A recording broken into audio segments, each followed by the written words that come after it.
Bölge hastanesinin oradan buraya geliyorum.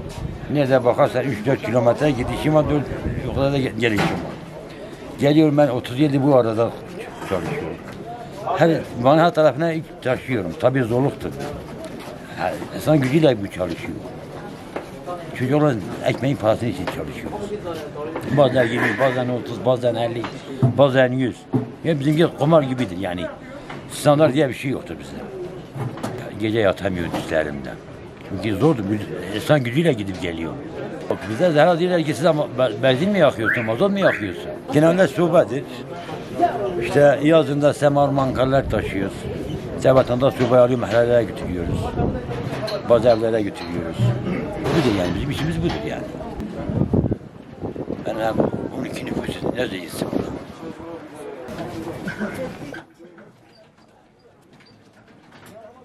Sokakta yük taşıyan hamallar, yük taşıyıcıları, kayıt dışı çalışılan, güvencesiz, mecbur yapılan bir iş aslında.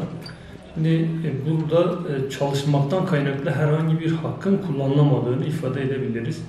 Yani birisi çalıştığında ücret, sigorta, izin, sosyal güvence gibi bazı haklara sahip olması gerekirken Van'da sayıları binlere varan Van genelinde bu kişiler genelde işsiz kalmış, uzun süreli işsiz kalmış, geçimini bir şekilde sağlamak zorunda kalan belli yaş üstü erkeklerden oluşan büyük bir kitle ve herhangi bir sosyal politika kapsamında da korunmadıklarını gözlemleyebilirsiniz.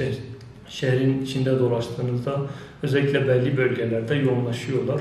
Beşyol, Hazreti Ömer Camii çevresi, diğer Ulu Cami civarında günlük işte yurttaşların yüklerini taşımak amacıyla çok cüzi ücretler karşılığında bu işi mecburiyetten yapan yüzlerce insanı gözlemleyebiliyorsunuz.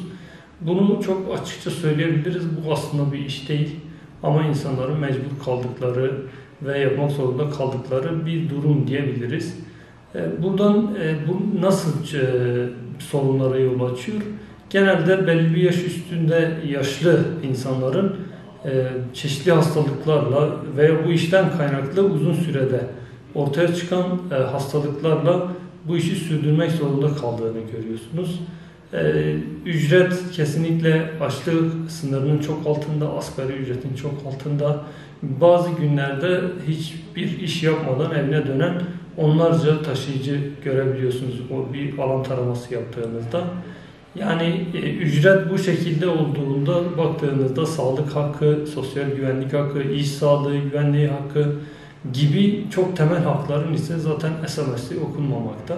Çünkü bu işten kaynaklı, işçi-işveren ilişkisi olmadığı gibi herhangi bir Aile Sosyal Politikalar veya Çalışma Sosyal Güvenlik Bakanlığı'nın bir programı kapsamında da bu insanlara bir destek sunulmamakta.